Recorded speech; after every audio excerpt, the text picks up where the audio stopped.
Okay.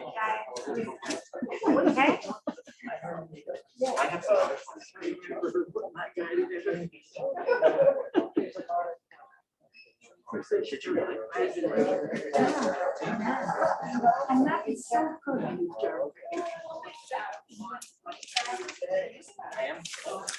Good evening, everyone. My name is John Taves, and I'm the event coordinator here at McNally Robinson Booksellers. Before we begin, I would like to acknowledge that McNally Robinson Booksellers is located on Treaty 1 territory. That's the traditional territory of the Anishinaabe, Cree, Oji-Cree, Dakota, and Dene peoples, the homeland of the Métis Nation. In addition, McNally Robinson Booksellers itself rests on the land once occupied by the Métis community of Roostertown. I'd like to thank all of you for joining us, both here physically and also all you folks watching virtually as well. Thank you very much for joining us for what is our final event of this spring. And it's a wonderful event to go out on. The atrium, as you can see if you're physically here, has been transformed into a bit of a magical space through the incorporation of Audrey's artwork and the presence of at least one of the book's characters. So that's added a very special aspect to this evening. Just a few quick housekeeping notes before we begin. Keeping in mind that I'm the least interesting person you'll be hearing from this evening, I will be very brief before I call up some very interesting folks who'll be telling you a little bit more. So just a few quick notes. When you are in this space surrounded by these gray walls, we just ask that you remain masked, please. You'll notice that all of us will just remove our masks when we hit behind a microphone temporarily.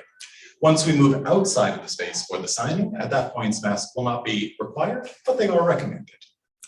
The evening will begin with a reading, and then there'll be a conversation as well between Audrey and our host for this evening, who you'll be hearing a little bit more about in just a moment.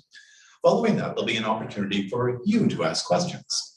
To ensure that everybody online can hear us, and because it still seems a little bit too early for everybody to be sharing a microphone, what I'm going to ask those present to do is, if you have a question, please just ask me, and I'll then relate it into the microphone. As I will not be able to do justice to the eloquence of your statement, if you do have a longer comment, we do ask that you just keep it to a relatively short question, which we will then put to Audrey. Rest assured, there'll be plenty of time following the event for you to ask your questions and offer comments when we move along to the signing. If you're watching online, you can also participate in the Q&A. You'll notice there is a live chat just beside the YouTube video, so feel free to write in any questions you might have in that section, and we'll get to you as time permits. At the end of the event, we'll ask you folks all just to remain seated for one moment while we transport Audrey to the table.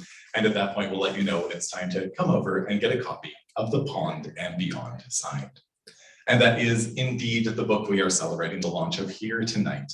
This book is published by At-Bay Press. And so now that we're officially underway, I'd like to invite up the publisher at At-Bay Press, Matt Jodry, to say a few words. Matt.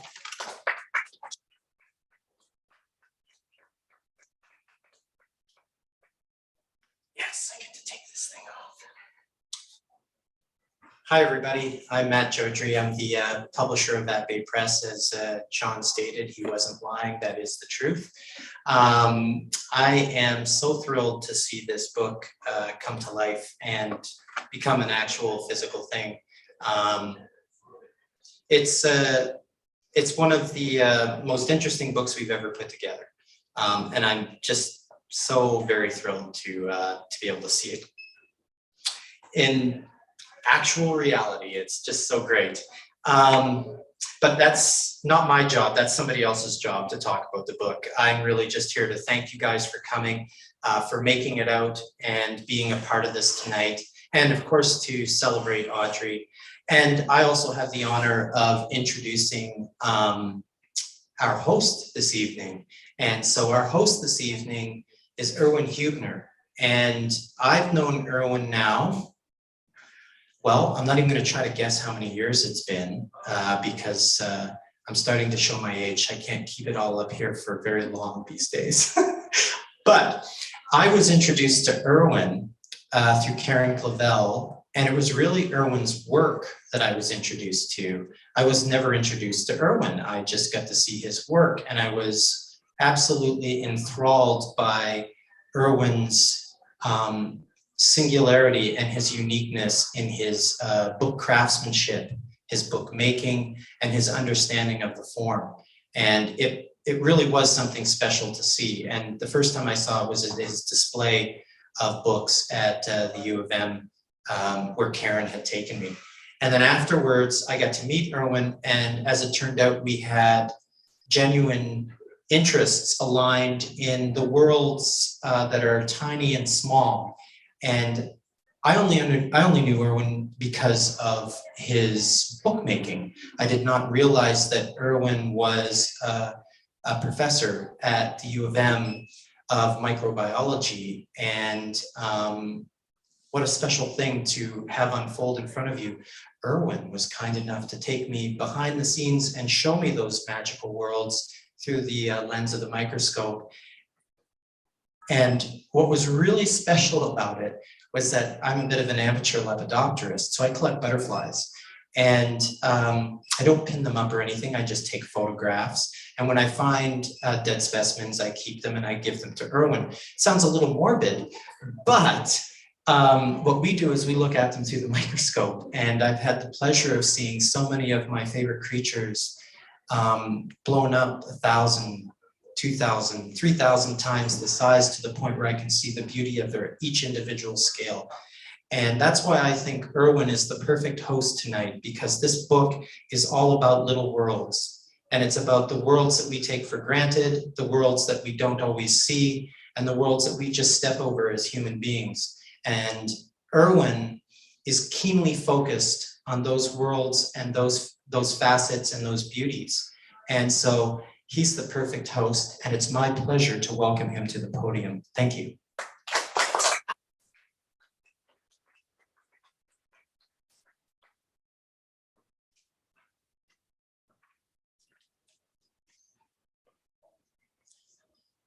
Thank you, Matt. Exaggerating as usual. Makes me sound a lot better than I think I really am. But yes, I'm a biologist. I was in the zoology department at the University of Manitoba, and my work dealt a lot with looking things at the microscopy level, sort of cell biology, which has a real inherent beauty, and particularly invertebrates, and freshwater invertebrates are often super fascinating. So I don't think you want to hear me talk about myself, because we're here to celebrate Audrey. So I thought I'd take a few minutes and just give, for those of you that may not know her personally or her background, give you a brief bio on her. So Audrey is a well-known Manitoba artist in rural communities around the province. She was born in Owen Sound and lived in Southern Ontario for many years, then moved to Alberta in 1981, and then came to Manitoba in 1987. And in 1984, she began to take a number of workshops and mentorships and a huge array of different kinds of art, from acrylic painting, oil painting, watercolor. When you look at her CV, it's an impressive list of workshops and mentorships that she has taken that have created her as she describes herself, a self-directed professional artist. And she lives in Gilbert Plains, and she's been very, very active in promoting art in rural communities in the province, and had many solo and group exhibitions in galleries in all kinds of places around Manitoba, and a lot of collaborative work. One interesting collaborative piece was with Pauline Brown, where they, a few years ago, where they recruited 62 artists from around the province to participate in a project called More Than Just Art. So she's received a number of awards for her community work and promoting arts at the local level. She's had support from the Manitoba Arts Council. And, I didn't know Audrey, but after looking up some of what she's done and meeting her, I must say she's very impressive. And this book that she's produced has some amazing artwork in it. And I did notice that some of that artwork was actually already displayed in the Dauphin area in 2017, 2018. So I gather the book has had a bit of a gestation period. And I think this may be your first published book, is that correct? Yeah, so to introduce the book and let Pauline tell you a little bit about it. The Pond and Beyond, as Matt is published with AdBay this year. It's a book for children and also adults. It's a fiction with emphasis on eco-stewardships and environmentalism, with some really interesting characters called ograts, a number of ograts, which you'll hear about from her, and their life in the pond and their activity as environmentalists. I think that an overview statement that simply describes the book was probably a comment by Karen Clavel, which is at the top of the book, and it's called Enchanting, a Visual Fantasy and Cautionary Tale of Eco-Stewardship. I think that pretty much sums it up in a sentence. So rather than my going on about the book, I think I'll ask Audrey to come up and tell you about the story about the book and her inspirations. And then afterwards, we'll have a discussion period and time for you to ask questions.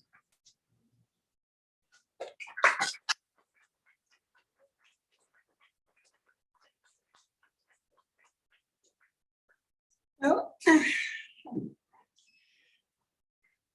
thank you all for coming. I'm very excited to be here tonight. And I want to just start by thanking AdBay Press and everyone to help make this book possible, and Matt. It's been a long journey, and I couldn't have done it without all of your support. And thank you, Erwin, for your kind comments there. Okay, I'd like to introduce you to Murray. Murray without an A, his name. He is the character that I developed at a workshop called Fantasy Monsters it was instructed by Diana Thornycroft at a time when fairy tales, monsters, and generic imagination was showing up at the Winnipeg Art Gallery. Our job at the workshop was to create a monster, so I created two. So Murray was one, Gregory was another. Peer pressure, all opted for Murray, so we went with him. So anyway, they're little critters that live beneath the water in the pond, and their whole job is to look after lily pads. They plant them, they watch them grow, they harvest their seeds, and they keep the ecosystem going when it comes to a lily pad. So I have a couple of little excerpts from the book. And this is Simon. We have a lot of characters because when you visit the book, you're going into their community. So you're going to meet a lot of characters that play a role within the community. There's children, there's adults, there's grandparents, and so on. So Simon and Arnold were busy clearing the land with Arnold's nephew, little Alfred, sorry. They suddenly noticed that the water was disturbed. Mud, debris was floating about. This alerted them, and they became cautious of danger. At this point in the story, they have taken refuge under a nearby rock and a log. The water was violently being swished around above them. Then an arm came down in front of the opening where the two ograts were hiding. Arnold gasped, "It is an octopus." Arnold positioned little Alfred behind him, pushing the little oglet as far back under the rock as possible. Little Alfred was so scared, he was shaking and had tears rolling down his face. The arm of the octopus reached here and there under the rock. Arnold ducked, jumped, ran from side to side to avoid being grabbed. Little Alfred curled up in a ball with his arms over his head. It was a serious predicament. From beneath his log, across from the rock, Simon could see everything that was happening. He thought that it could be, if he could just distract the octopus, his attention from Arnold and little Alfred, they would have a chance to live. Simon stepped from underneath the log. He jumped up and down, kicking the mud at the bottom of the pond, and then scampered back under the log. The octopus saw him from the corner of his big eye and dashed over to where he had been standing. The octopus's arm immediately went to work trying to catch the ograt. Simon had lots of nooks and crannies to hide in. He took advantage of this old log. Simon dodged back and forth, in front and then behind, jumping up and over, down and under, being careful not to be grabbed by those dangerous arms. Arnold watched in horror. He was sure that this would be Simon's last act of bravery. The octopus suddenly vanished and the water quieted. Simon carefully stuck his head out from under the log and looked around. Arnold told little Alfred to stay back. Stay at the back of those rocks. Together, Arnold and Simon carefully explored the areas, looking for any sign of octopus, when suddenly they heard laughing. Startled, the two ograts spun around to find Fishtail and Slimy swimming above them. Fishtail said, "We forgot to mention that Oliver the octopus was lurking in the area and thought we should come back to check on you. Good thing we did." Fishtail and Slimy happen to be two fish that are friendly to the ograts. So that's one little excerpt from the book. So I have another one here. It's at the pond, we have a Plan 34. There's a lot of toxic waste and garbage in this area. Our little ogret friends need help, so they telepathically call for Big Boots to give them a hand in cleaning up the area.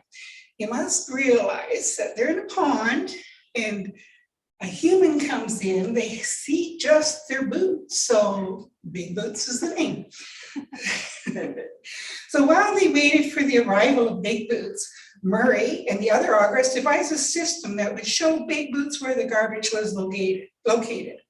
The ogrets found sticks and attached small red flags made of old shirts they found.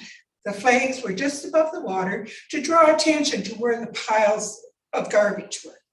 It was a good thing the ogrets had brought their tools. Ropes were handy to pull things into the pile. Sticks were used as a lever to move things. They worked all day and most of the night, resting only when tired.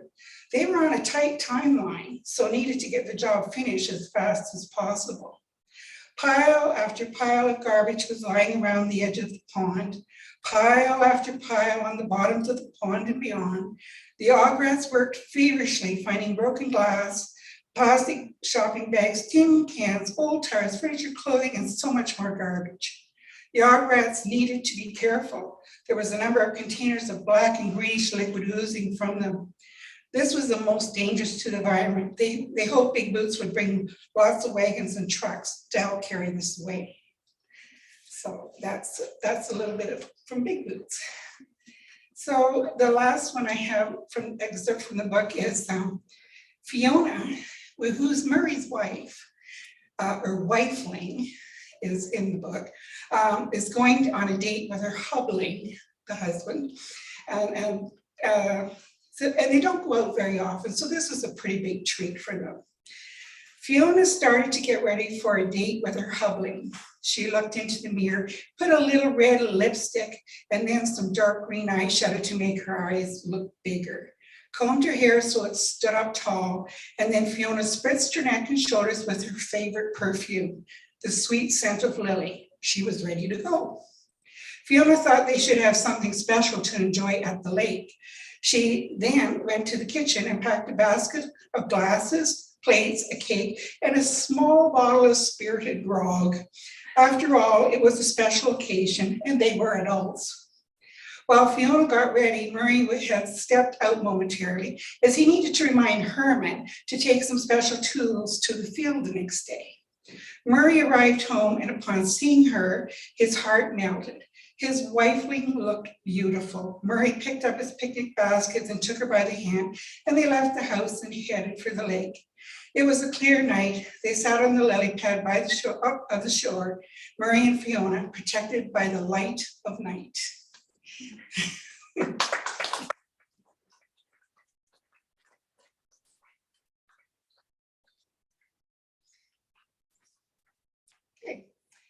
We're supposed to see. Oops.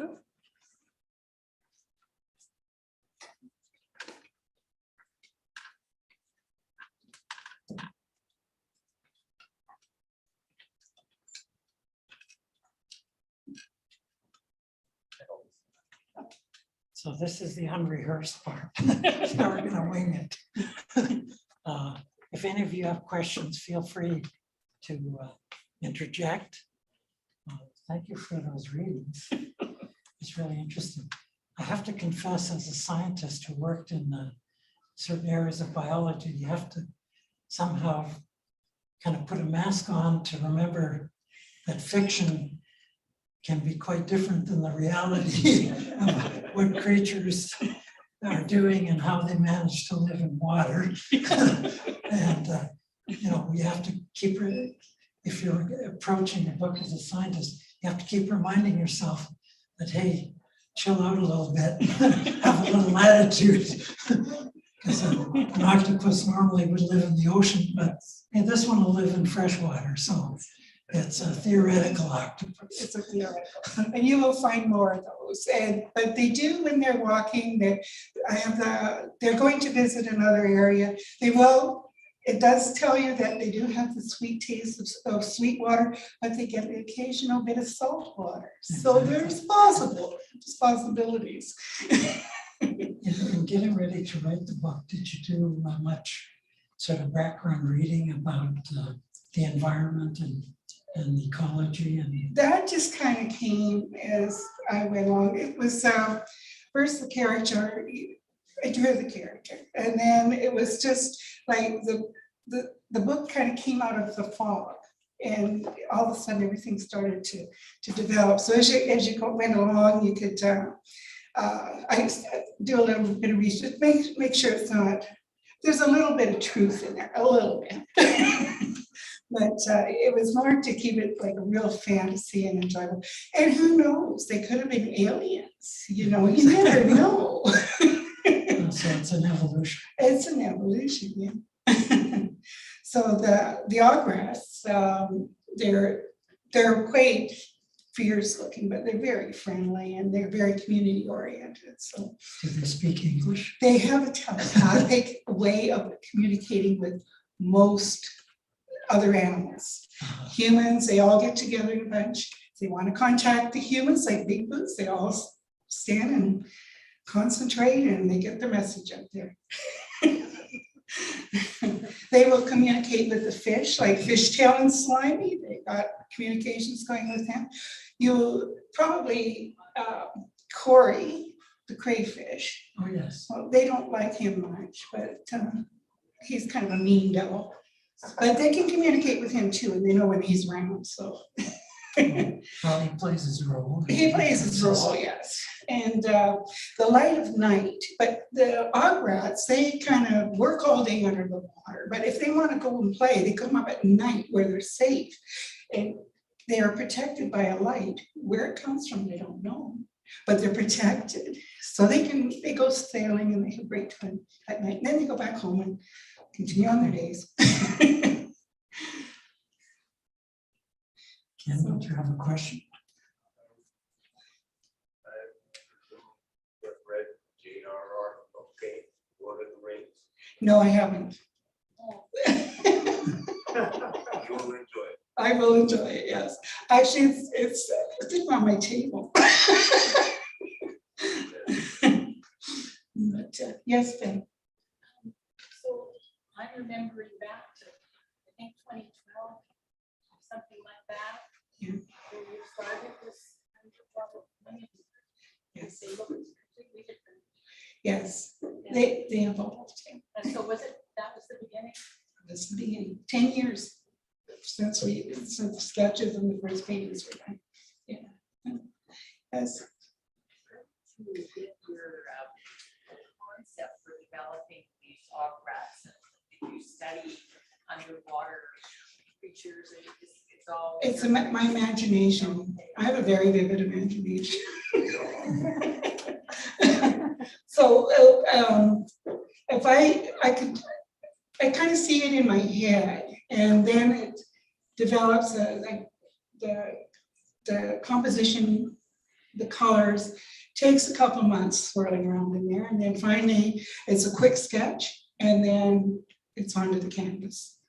So, you know, if it doesn't work, I change it up because with paint you can do that. So, but yeah, as I go along, somebody could say something as simple to me as, you don't have a seahorse. Well, all right, we can do that. So we had to see it, but they have to have a function. So there is a seahorse, a group of them, and they're thieves, but we get that the little log rats knock that out of them and get them back to where they need to be.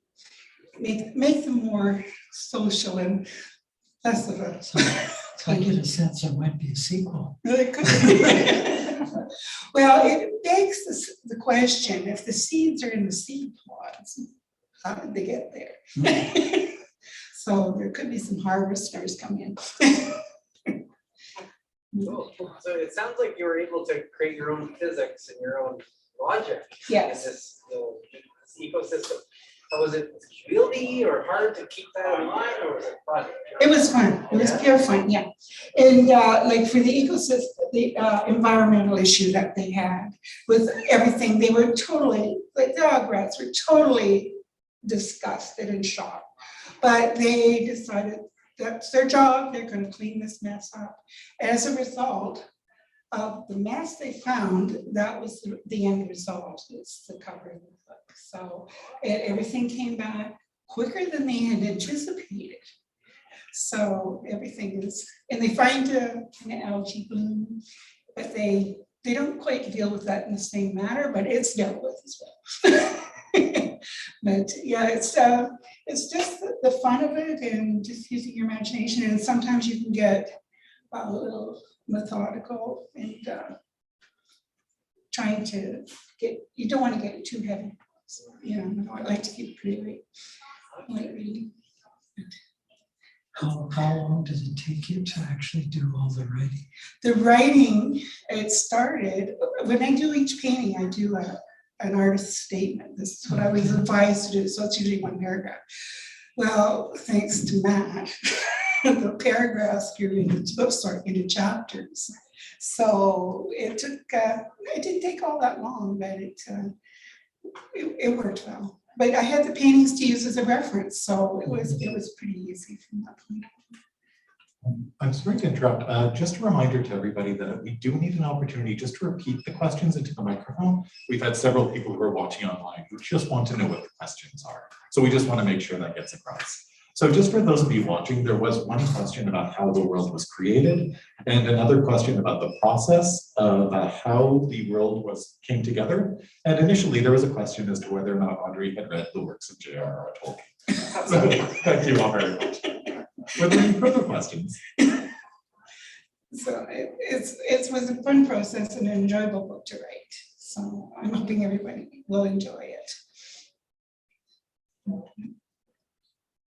Okay, I guess I have a question about what were you reading that was like this, or do you read anything like this? And I know someone asked if you were reading Tolkien, but I kind of want to know this. Well, I kind of read The Rats of Nim. Wait. Sorry, just 1 second, Audrey. So the question was, what were you reading while you were writing this book, and potentially what influenced you as well? Yeah. Well, Rats of Nim, I read that one, and it's got a similarity. So, and then it was just my imagination and talking to people and watching their reaction to, I got a lot of feedback from people just in the reaction to the paintings themselves. It was like, okay, this is working. We talked about it, developed the story kind of, you know, off the cuff as you're talking about the painting.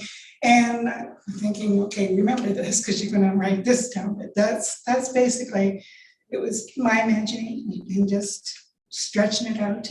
But do you read anything that's like what you do? No, not too much. Just The Rats of Nim was the closest thing I read to it. So something like that. So, but yeah, it was just take the paintings and create the story. Have you tested it on any children? Has the book been tested on any children yet? I had it at a few pieces at a show. And I had a 7-year-old who was kind of startled with Murray. So we explained to him that he was very, he was harmless, really. He was just fierce looking. So he kind of gave me a uneasy look for a while. So we started talking about it more. And then after a few minutes, he came and got me again and asked me if I could show him the Murrays in the other paintings. So I did that. Now I have a dioramas as well of this. So they're like tiny three-dimensional forms. Now I've seen a 2-year-old, maybe 2.5, with a soother in her mouth, going around the plinth like this, just staring at everything. So I thought, okay, they like it. So the children really seem to enjoy them. My own granddaughters, I had them all boxed ready for a show, and she said, "Where did they all go, Grandma?" And I said, "I've got them in a box." Well, she came back holding the bigger one. I found it, and I found a whole bunch more. So she's kind of growing up with them. She likes them. So I got the sense that each painting kind of generated a story. It did, yes. And the question is, what was the process of putting them in a sequence to create the book? Okay. Yeah. Because that didn't seem to be just a random process. That is very simple, really. I wanted to do a really big painting, a really big one, but I didn't have the space. So I have these 18 by 36-inch canvases. So my idea was one, and then have another one that joined on, and then a third. Consequently, there's 13 of them that all joined together. So that was the sequence for the book. The sequence of the paintings. Got it. There was a question online from Terry, who was wondering if any of the characters in the book are based on friends of yours. Well, let me see. Some are.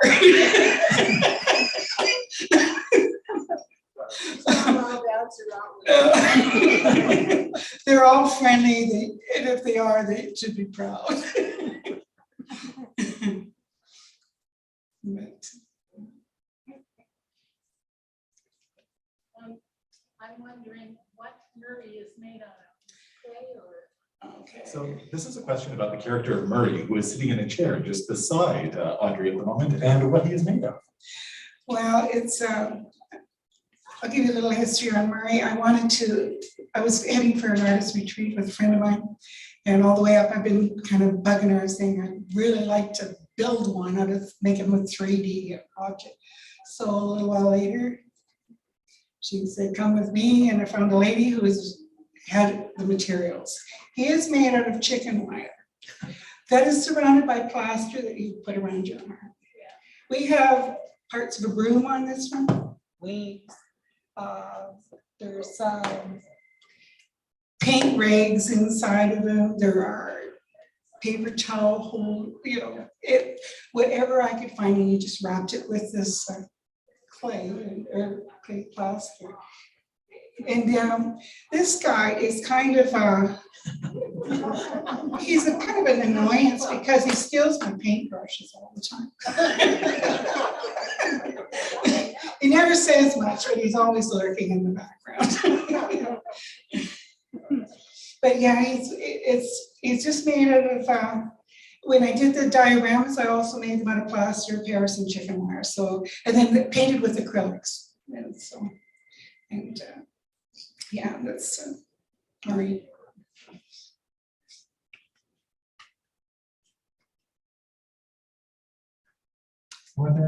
Yes. Murray is like Shrek and Fiona, Shrek the Orc. Yes. Yeah. Well, his wife is also named Fiona.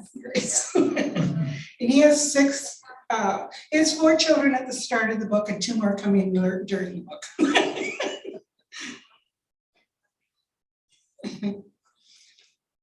How long do ogrets live? Oh, they live about 6 years. Okay. 4 to 6 years, that's what, and they're usually about this high. So about 8 inches. He's exceptionally big, this one. And they're kind of a cross between a frog. They got the head of kind of a frog. They got arms like sort of lizards. They got a back like a bit of a mouse or a rat, and a tail that's like a rat. So they're like every animal I don't like. So from a molecular biology perspective, it's a scrambled DNA. That's exactly it.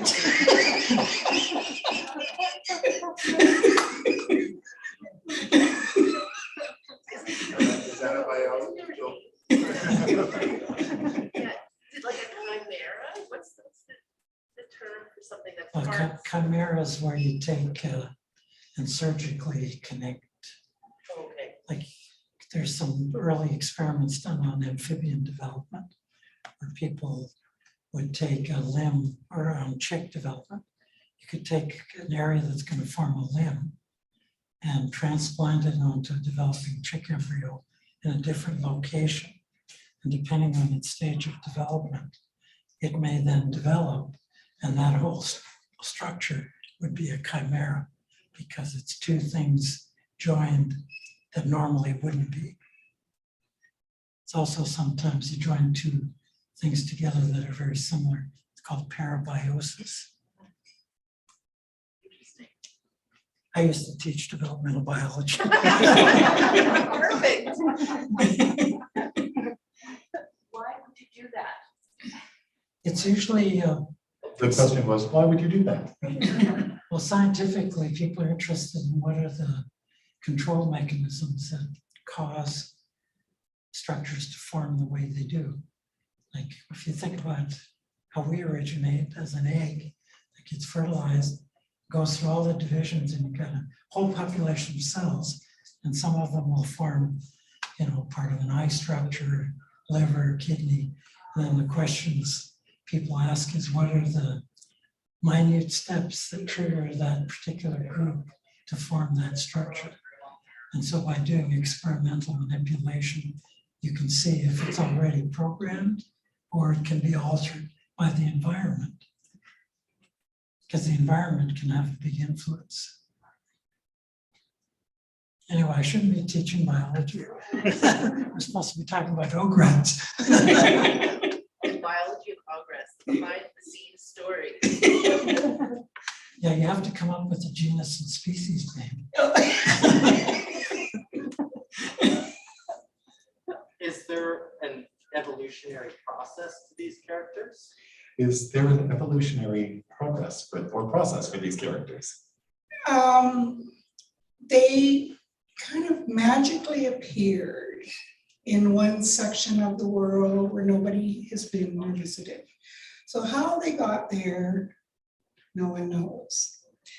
However, with the light of night that protects them, makes people think that possibly they were dropped here by aliens or something like this. This is for basis, the children, I think, will find that they can use their imagination there, but as far as they just kind of are there. They were put there for a purpose, and that was to plant the lily pads. Were they found in Area 51? Yeah, well, they may have been. And just transported over. Can they fly? No, they can't fly. They can swim really well.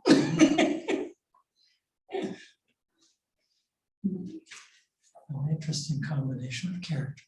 Yeah. They're What, fun. what do they eat? They eat teeny tiny fish or tiny little shrimp or plants that they find seaweeds and that. That's what they eat. But they have little nets so they catch these tiny little fish in. But they have to be careful because there are other fish that are friends, like fishtail and slimy, and then there's other ones that will have them for lunch. So they kind of gotta be very very cautious in their world, but tiny ones they can eat and they like. When kids have read parts of the book, what kind of questions do they ask you? Actually, I haven't had too many questions from children about the book, so very few anyway. Just my granddaughter will ask me questions, you know, like where are they? Where do they live? What is their home like? So I explained to them that their homes are made of mud, and they can be put up on the day. They have a kind of a post, and they have these little tiny octopus that live on the roofs, and they're annoying. And they have little beds and things. So it's and they have a school as well. The school is that is one of the most important things in their culture, because they like to keep the culture alive. They like to make sure that the children learn to handle all situations out in the community. So they have a school. Sounds like you've been having fun. This is kind of a fun book. It's not to be taken too serious, so you just go in and have just enjoy it.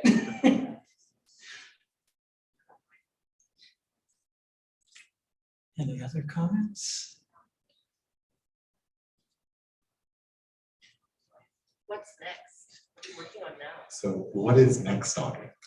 Well, like I mentioned before, the harvesters, because the seeds are all stored and they're all accounted for. These guys are really ridiculous with mathematics and keeping track of things, but the seeds are in these pods, so we have to get them in there somehow. So the harvesters will be coming in. They come in the fall, and they put the seeds in the shells for our little Algret friends.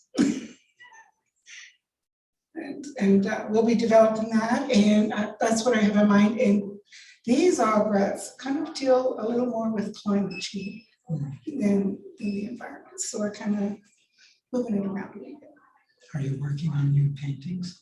Yes, we have 4 done and 3 chapters, I think, written so far. So you're well on the way. It's coming. Yeah. So anyway, it's been fun. Have you got a name for the sequel yet? No. The sequel. On and beyond and beyond. No, yeah, on and beyond, and further beyond. Way far beyond. Way far.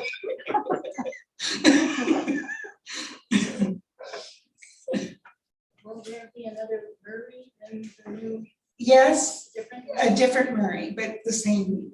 I was kind of thinking maybe changing up the character, and I thought, no, people are used to these guys. Well, they'll be having new adventures, and they've already gotten new adventures and new friends. So, and they're learning new things, and they're teaching new things. So,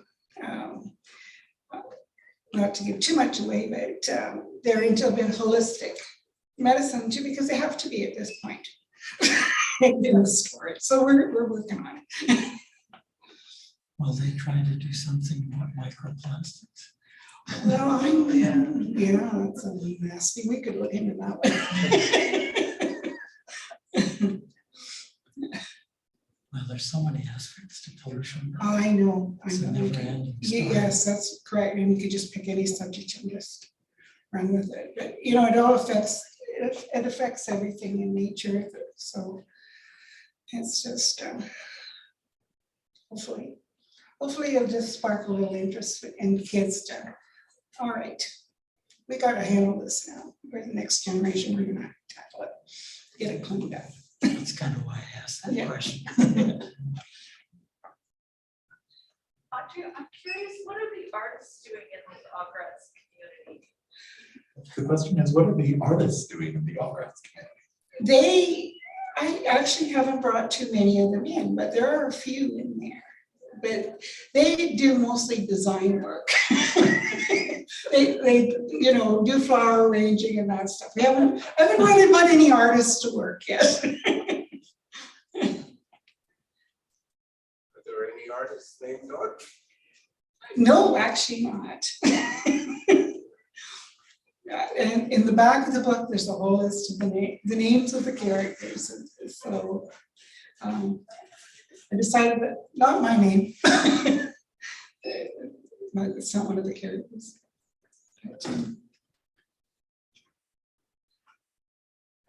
Good point for the next book, though.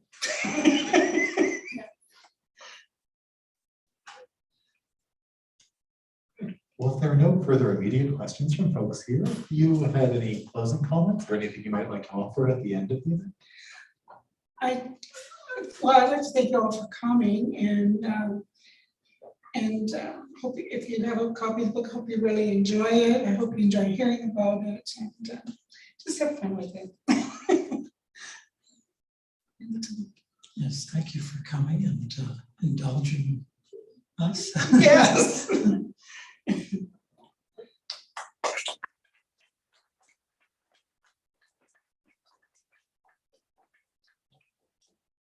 So we'll now move along to the signing portion of the evening. So we'll just ask you all to remain seated for one moment. We'll bring Audrey to a table, which is right beside our cash desk.